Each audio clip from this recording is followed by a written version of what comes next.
हज़रत अब्दुल्लाह इब्ने मसऊद রাদিয়াল্লাহু তাআলা আনহু সাকিবুন নালাইন, জুতা পরিধান করনেওয়ালা। এখন রাসূলুল্লাহর জুতা নিজে বহন করতেন, রাসূলুল্লাহকে জুতাটা পরায়াও দিতেন। আব্দুল্লাহ ইবনে মাসউদের আরেক গুণ হইল সাকিবুস সিওয়াক, নবীজির মিসওয়াক বহন করনেওয়ালা। আল্লাহর হাবিব যেই মিসওয়াক দিয়ে মিসওয়াক করতেন, এই মিসওয়াকটা আব্দুল্লাহ ইবনে মাসউদ রাদিয়াল্লাহু তাআলা আনহুর কাছে থাকতো। আল্লাহ নবীজির উজুর পানি বহন করনেওয়ালা। সুবহানাল্লাহ। আল্লাহর হাবিব ওযু করতেন সফরের সময়, আব্দুল্লাহ ইবনে মাসউদ রাদিয়াল্লাহু তাআলা আনহু নবীজির সঙ্গে থাকতেন। আব্দুল্লাহ ইবনে মাসউদ রাদিয়াল্লাহু তাআলা আনহু নবীজির জন্য উজুর পানি সঙ্গে নিয়ে যেতেন।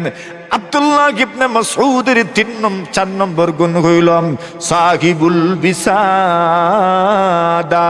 আল্লাহ নবীজি যে কোনো মজলিসের মধ্যে বসার জন্য নবীজির জন্য একটা গদ্দি নির্মিত ছিল, গদ্দি বানানো ছিল।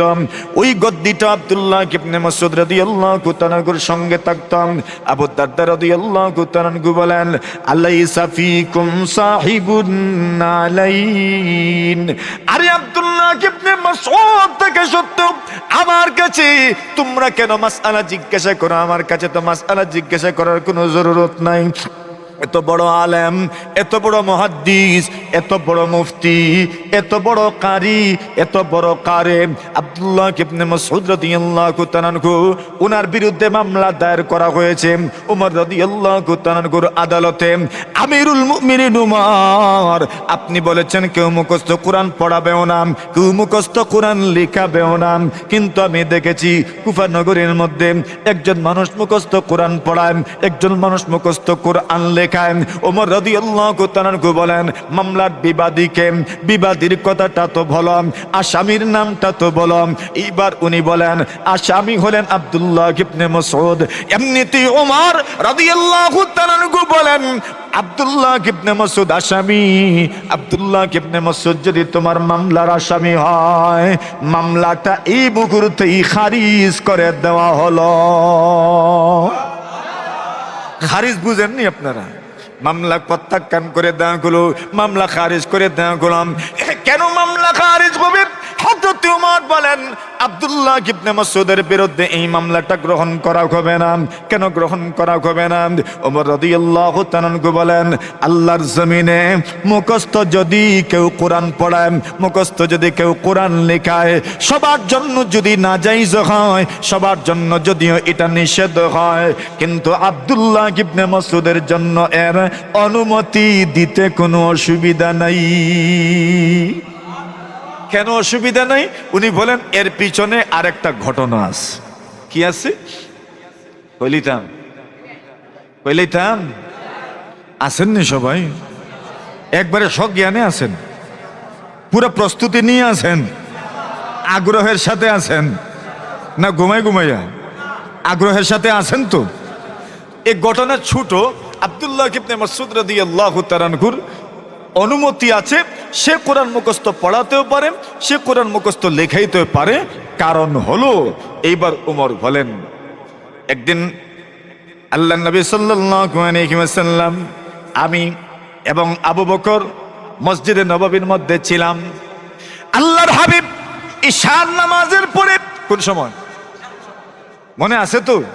ঈশার নামাজের পরে গফগুজারি করা, আড্ডা দেওয়া সবার জন্য নিষেধ, কিন্তু কিছু কিছু মানুষের জন্য সামান্য সময়ের জন্য অনুমতি দেওয়া হয়।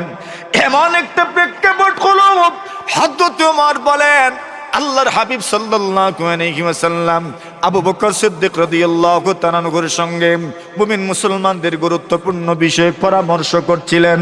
ওয়া আনা মাআকুমা, আমি ওমরও আল্লাহর নবীর সঙ্গে ছিলাম, আবু বকরের সঙ্গে ছিলাম।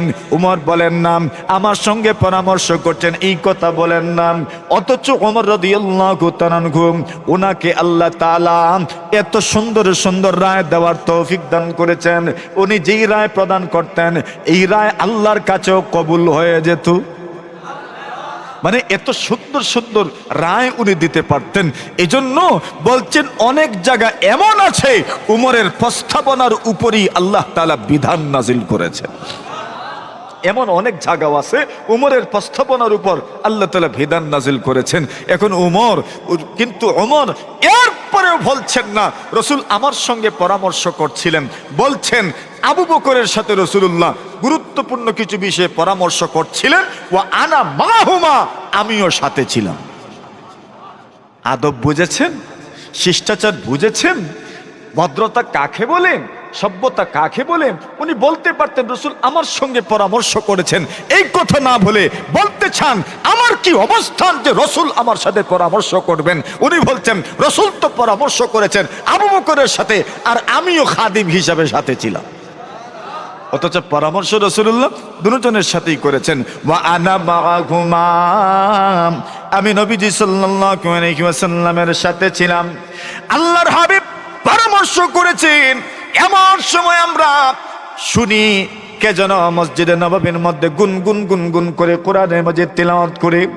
অনেক সময় মসজিদে আসলে শোনা যায় মসজিদের কোন কোনায় যেন কে ছোট্ট ছোট্ট আওয়াজে কোরআন তিলাওয়াত করে, আসে না নাই?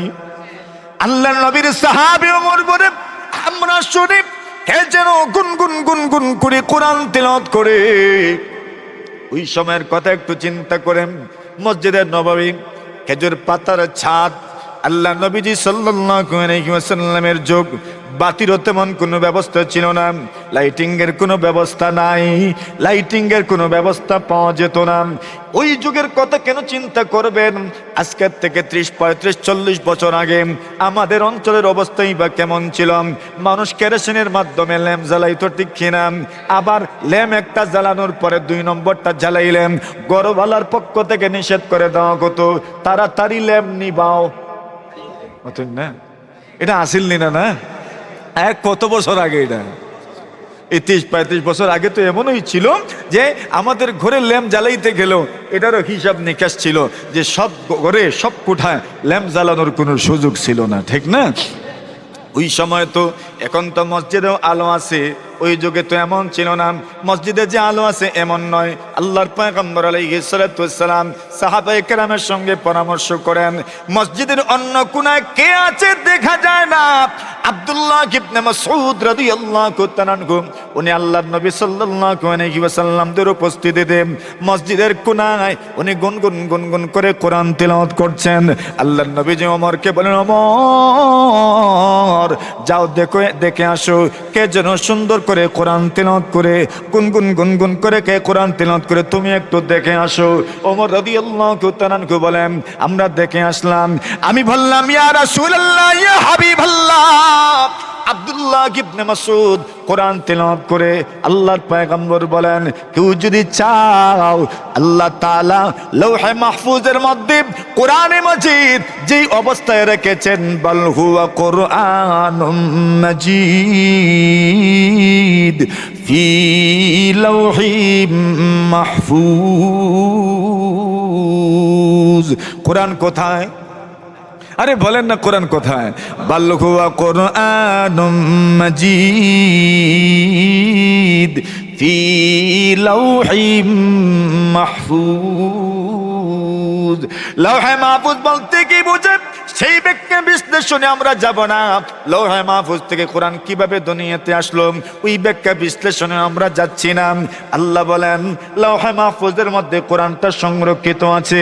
এইবার নবী বলেন এর আমার শুনো, কেউ যদি চান লৌহে মাহফুজের মধ্যে কোরআন যেভাবে সংরক্ষিত আছে এইভাবে যদি কেউ তিলাওয়াত করতে চাও, আমার আব্দুল্লাহ যেমন ভাবে তিলাওয়াত করে এমন ভাবে যদি তিলাওয়াত করতে পারো, তোমার তিলাওয়াত আর লৌহে মাহফুজের তিলাওয়াত সমান হয়ে যাবে।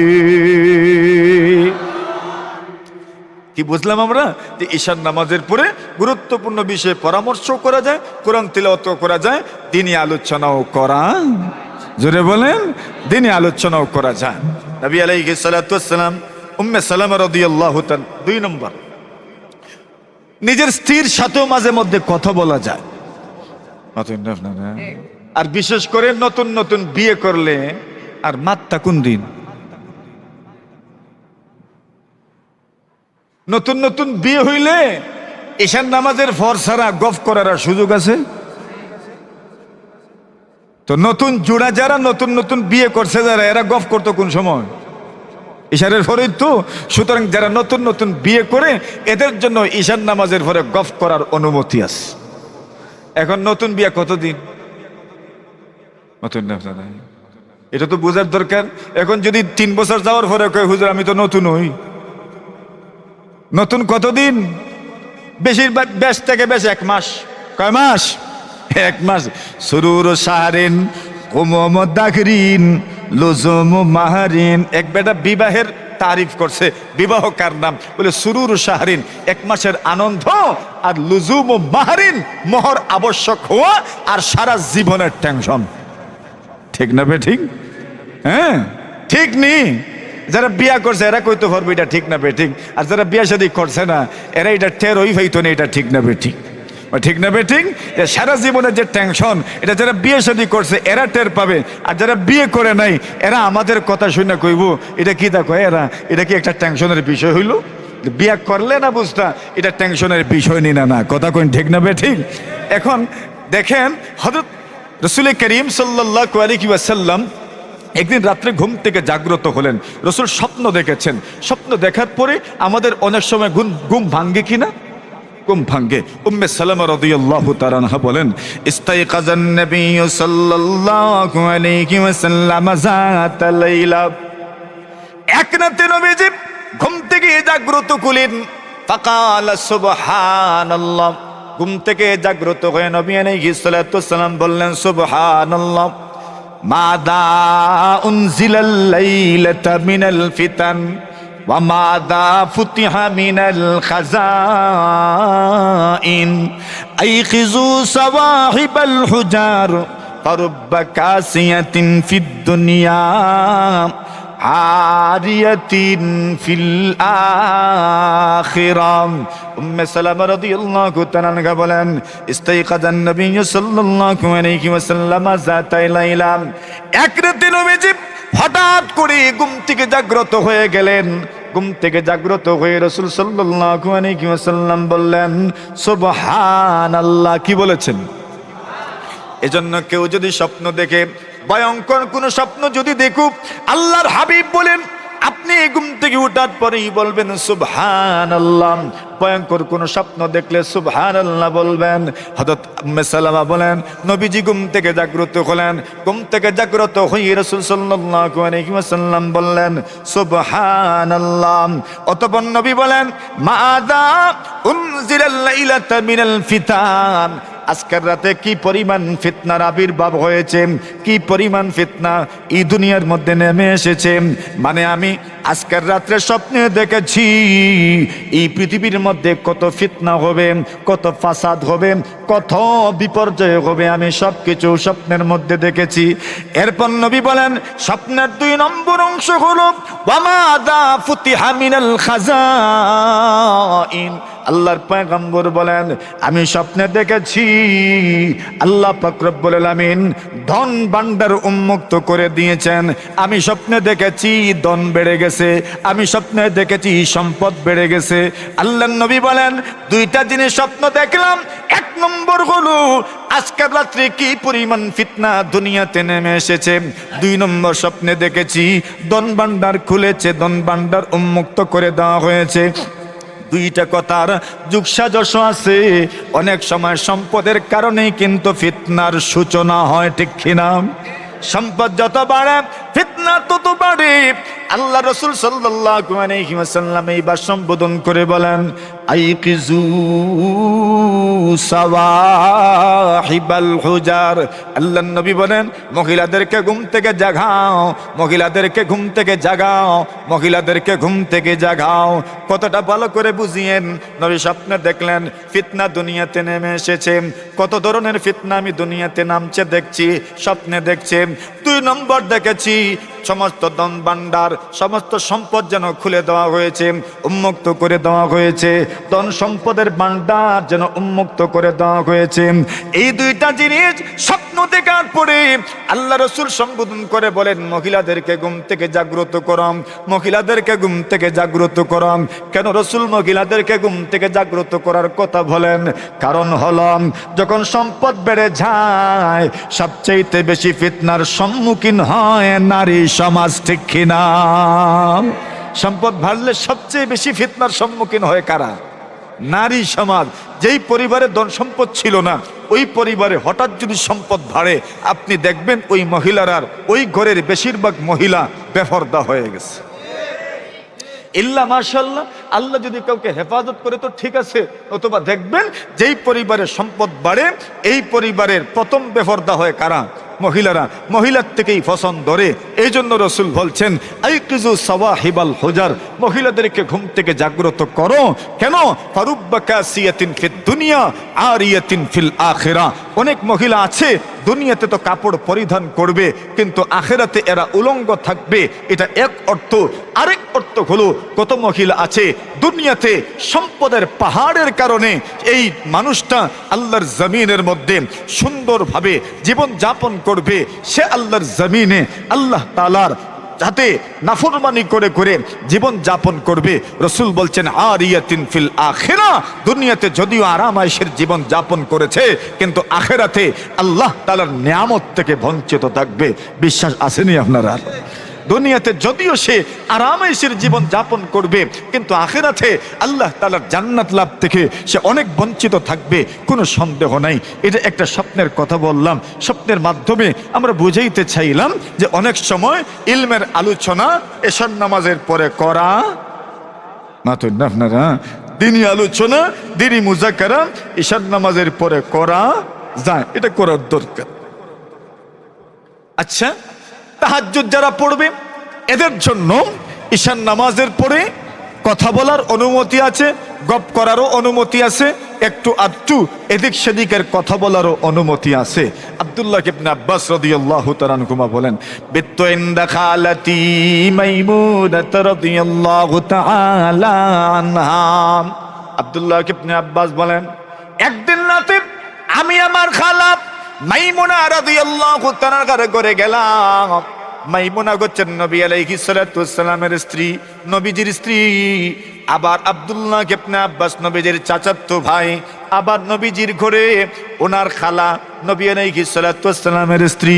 আল্লাহর নবীজি সাল্লাল্লাহু আলাইহি ওয়াসাল্লামের বাড়িতে গেলাম, মাইমুনার ঘরে রাত্রি যাপন করলাম। আল্লাহ আমার কি ভাগ্য দিলেন, ওই রাতে নবীজিও মাইমুনার ঘরে রাত্রি যাপন করেছেন। আব্দুল্লাহ ইবনে আব্বাস বলেন, আমি রাসূল সাল্লাল্লাহু আলাইহি ওয়াসাল্লামকে রাতেও পেয়ে গেলাম। আমি এতদিন পর্যন্ত রাসূলকে দিনের বেলা দেখেছি, রাতের বেলা রাসূলের আমল কি আমি আজ পর্যন্ত দেখি নাই। রাতের বেলা রাসূল কি করেন তা তো আমি আজ পর্যন্ত দেখি নাই। অনেকের আমল রাতের বেলা কি আমরা অনেকে দেখি নাই। দিনেরটা তো দেখেছি, দিনে নামাজ পড়েন, রোজাও রাখেন, তাও দেখেছি, কিন্তু রাতের বেলা এসে নামাজের পরে কি আমল করেন আমরা অনেকেই দেখি নাই। এবার আব্দুল্লাহ ইবনে আব্বাস বলেন, নবীজিকে পেয়ে গেলাম, এই জন্য রাসূলের আমলটা আমি দেখতে পারবো। আব্দুল্লাহ ইবনে আব্বাস এখনো ছোট মানুষ, বালেগ হন নাই, এখন পর্যন্ত নাবালেগ আব্দুল্লাহ ইবনে আব্বাস মাইমুনা রাদিয়াল্লাহু তাআলার ঘরে রাত্রি যাপন করছেন, আর ওই ঘরেই রাসূল সাল্লাল্লাহু আলাইহি ওয়াসাল্লাম রাত্রি যাপন করছেন। আব্দুল্লাহ ইবনে আব্বাস বলেন, আমার ভাগ্য বাড়ো, রাসূলকে পেয়ে গেছি, রাত্রিবেলা নবীজির কি আমল দেখতে পারবো। আব্দুল্লাহ ইবনে আব্বাস বলেন, একটু পরেই আমি তাকায় দেখি আমার চোখে তো ঘুম আসে না। আল্লাহর পয়গম্বর ঘুমিয়ে আছেন, আল্লাহর নবীজি হঠাৎ করে ঘুম থেকে জাগ্রত হলেন, আর ঘুম থেকে জাগ্রত হয়ে প্রথম প্রশ্ন করলেন, নামাল গুলাইয়িমু, ছোট্ট ছেলেটা কি ঘুমিয়ে পড়েছেন? হযরত মাইমুনা রাদিয়াল্লাহু তাআলা বলেন, হ্যাঁ, ছোট্ট ছেলেটা তো ঘুমিয়ে পড়েছে। মানে আব্দুল্লাহ ইবনে আব্বাসের কথা বলছেন, নামাল গুলাইয়িমু, ছেলেটাকে ঘুমিয়ে গেছে। ফিচ্চিটা কি? ফিচ্চি কইননি আপনারা দেশে? হ্যাঁ, কিতা কইন আপনারা? হুরু না ছুডো? ছোট বাচ্চারে কিতা কইন আপনারা? পিচ্ছি বাচ্চা কি ঘুমায় গেছে? তো হযরত রাসূলুল্লাহ বলছেন, আচ্ছা পিচ্ছিটা কি ঘুমায় গেছে, ছোট্ট ছেলেটা কি নামাল গুলাইয়িমু, ছোট্ট ছেলেটা কি ঘুমিয়ে গেছে? উনি বলেন, হ্যাঁ ঘুমিয়ে গেছেন। তো এইবার নবী আব্দুল্লাহ ইবনে আব্বাস বলেন, আমি তো দেখছি, সুবহানাল্লাহ, আমি তো দেখছি, নবীর আমল দেখতে চাই, তো নবী কি করেন তা দেখছি। আব্দুল্লাহ ইবনে আব্বাস বলেন, ফাতাওয়াজ্জাআন নবী ফাতাওয়াজ্জাআন নবী সাল্লাল্লাহু সুম্মা কামা ইলা শান্নিম মুআল্লাকাতিন। আব্দুল্লাহ ইবনে আব্বাস বলেন, আল্লাহর হাবিব ঘুম থেকে জাগ্রত হয়ে আঘাত পানি প্রশ্ন করার পরে এইবার তাকায় দেখি পয়গম্বর আলাইহিস সালাতু ওয়াস সালাম ওই করে লটকানো একটা পানির পাত্র ছিল। ওই পানির পাত্রের দিকে পয়গম্বর অগ্রসর হলেন। ফাতাওয়াজ্জা মিন শান্নিম মুআল্লাকাতিন, ওই লটকানো পাত্র থেকে পয়গম্বর আলাইহিস সালাতু ওয়াস সালাম উযু পড়লেন। উযু পড়ে রাসূলুল্লাহ সাল্লাল্লাহু আলাইহি ওয়াসাল্লাম নামাজে দাঁড়ায় গেলেন। ওই নামাজটা কিসের নামাজ বলেন জোরে কোন? পড়ছেন তো তাহাজ্জুদ, জীবনে পড়েন নাই? কারা কারা পড়ছেন হাত তুলেন। যারা পড়ছেন জীবনে হাত তুললেন, পড়ছেন তাহাজ্জুদের নামাজ। আর যারা পড়ছেন না হাত তুলবেন না। আমরা দেখবো কারা পড়ে নাই আজকে, আর যারা পড়ছে এটাও তো দেখছি, পড়ে নাই কারা তার এটাও দেখছি। ইনশাআল্লাহ আমরা এই আমলও জীবনে করার চেষ্টা করব। নতুন আপনারা জোরে জীবনে কি সবে বরাতেও কি পড়েন নাই? পড়ছেন তো। তো এখন সবে বরাতে তাহাজ্জুদ পড়ছেন কেমনে কইবে? এটা তো সবে বরাতের নামাজ পড়ছেন। কিসের নামাজ? আচ্ছা সবে বরাতের কি আলাদা কোনো নামাজ আছে? সবে বরাতের তো আলাদা কোনো নামাজ নেই। ঈশান নামাজের পর থেকে ফজর পর্যন্ত যত নফল সব নফল তাহাজ্জুদ। সব নফল কি? তাহাজ্জুদ। তাহাজ্জুদ বলতে পারেন, নফল বলতে পারেন, যা ইচ্ছা তাই বলতে পারেন, কোনো অসুবিধা নেই। তাহাজ্জুদ আপনি বলতে পারবেন, এটাকে আপনি নফল নিয়তে পড়তে পারবেন। এটা সবে বরাতের আলাদা করে নিয়ত করতে হয় না, সবে কদরের আলাদা করে নিয়ত করা লাগে না। এটা তাহাজ্জুদের নামাজের নিয়তে পড়েন, নফলের নিয়তে পড়েন, কোনো অসুবিধা নাই। এখানে আব্দুল্লাহ ইবনে আব্বাস বলেন নবীজি উযু পড়লেন, আর উযু পড়িয়া রাসূল সাল্লাল্লাহু আলাইহি ওয়াসাল্লাম নামাজে দাঁড়ায় গেলেন। আব্দুল্লাহ ইবনে আব্বাস বলেন আচ্ছা তো আমি কি দোষ করলাম? রাসূল নামাজে দাঁড়াইছেন, উনি বলেন আমি উযু পড়লাম, আর আমি উযু পড়িয়া আল্লাহর রাসূল সাল্লাল্লাহু আলাইহি ওয়াসাল্লামের সাথে আমিও নামাজে দাঁড়ায় গেলাম। এখন তো রাসূলুল্লাহ আসেনি, আর আমিও যদি শরীক হই তো জামাতেই তো পড়া যায়।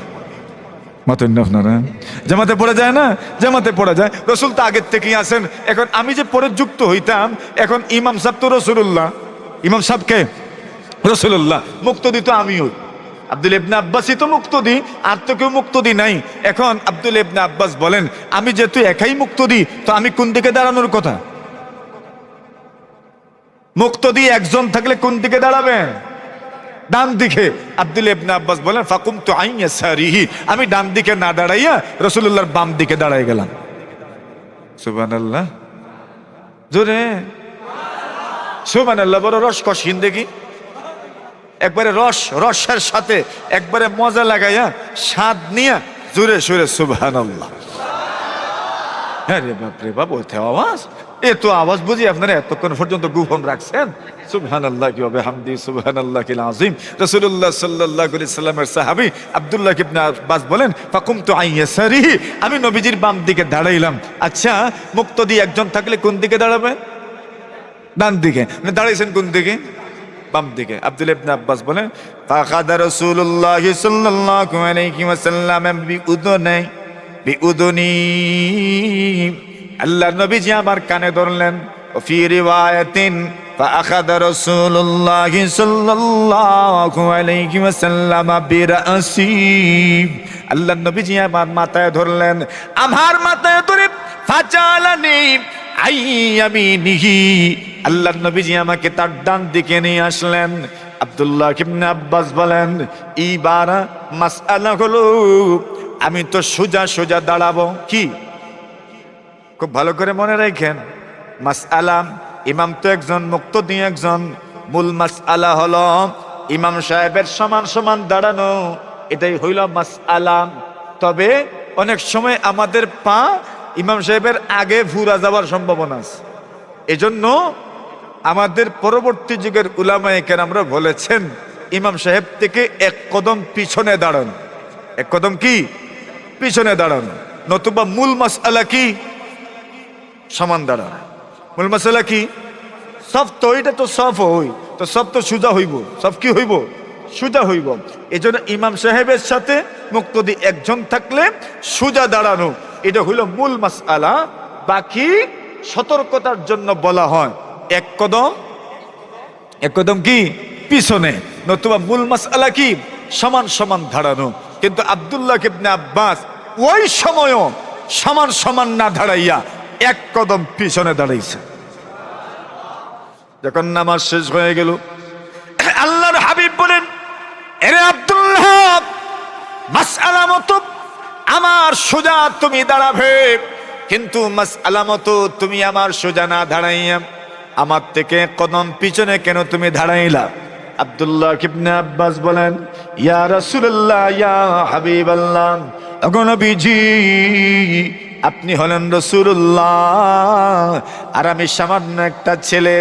আমার এত বড় স্পর্ধা হয় নাই, আমার এত বড় সাহস হয় নাই আপনি নবীজির সমান সমান বসবো আর দাঁড়াবো, এত সাহস আমার এখনো হয় নাই। তাহলে আমরা এখান থেকে বুঝলাম যে রাত্রে কথা বলার কি আছে? অনুমতি আছে, গফ করার অনুমতি আছে। ঠিক এইভাবে মুসাফির যদি হয়, মুসাফিরের জন্য রাতে একটু আধটু গফ করার, কথা বলার অনুমতি আছে।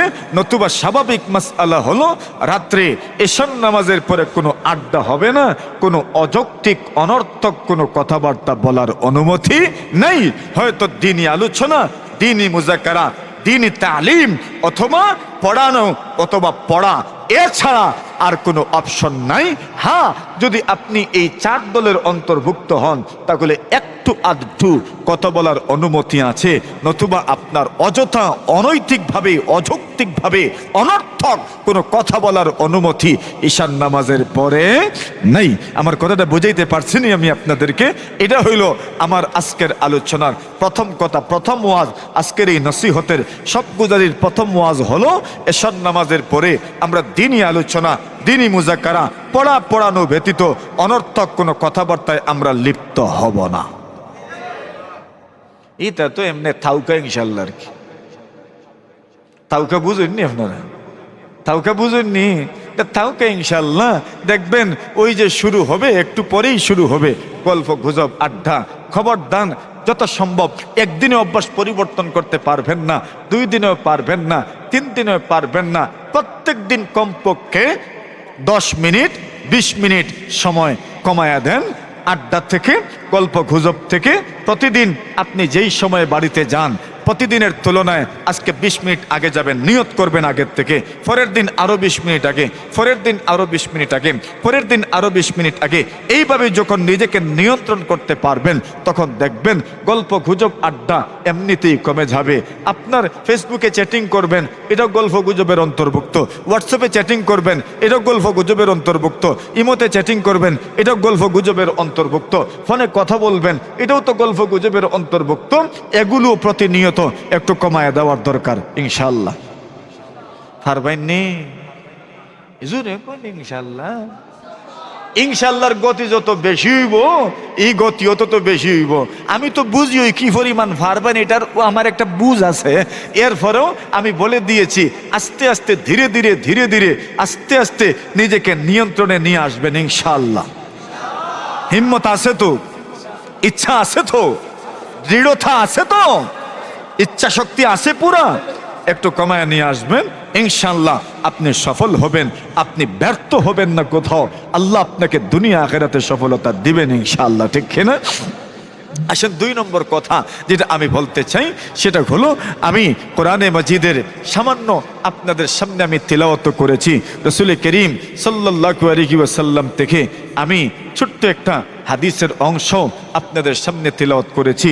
সবকিছুর খুলাসা কথা যেটা আমি বলতে চাই, সেটা হলো মানুষ দুনিয়াতে তার জীবনকে যত মূল্যায়ন করবে, আল্লাহ তাআলা দুনিয়াতেও তাকে সফলতা দিবেন, পরকালেও আল্লাহ তাআলা তাকে সফলতা দান করবেন। দুনিয়ার সফলতা, পরকালের সফলতা কেউ যদি পেয়ে যায়, আল্লাহ রব্বুল ইজ্জত ওয়াল জালাল, তার চেয়ে সৌভাগ্যবান মানুষ দুনিয়াতে আর কে আছে? আর কেউ তো তার চেয়ে সৌভাগ্যবান মানুষ হইতে পারে না। এই কথাটাকে যদি ব্যাখ্যা করা যায়, অনেক লাইনে ব্যাখ্যা করা যাবে। প্রথম কথা হবে, আপনার জীবনে এমন মানুষের সঙ্গে আপনার থাকার দরকার, যেই মানুষগুলোকে দেখলে আল্লাহর কথা স্মরণ হয়।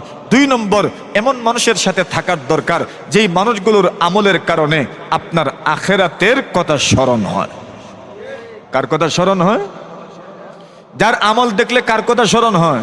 আখিরাতের কথা স্মরণ হয়। আমার মতো মানুষের সাথে যদি থাকেন শুধু দুনিয়ার কথা স্মরণ হইব।